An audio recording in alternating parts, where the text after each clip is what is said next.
I'm going to show you how to make an invisible decrease.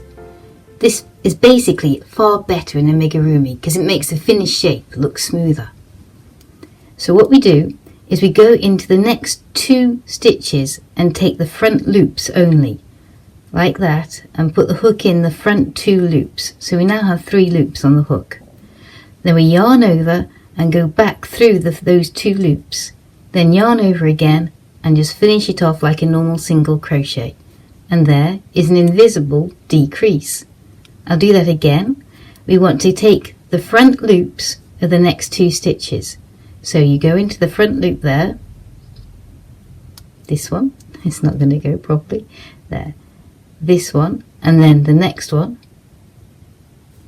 Then you yarn over, come back through those 2 loops, and then finish off the stitch like you would a normal single crochet.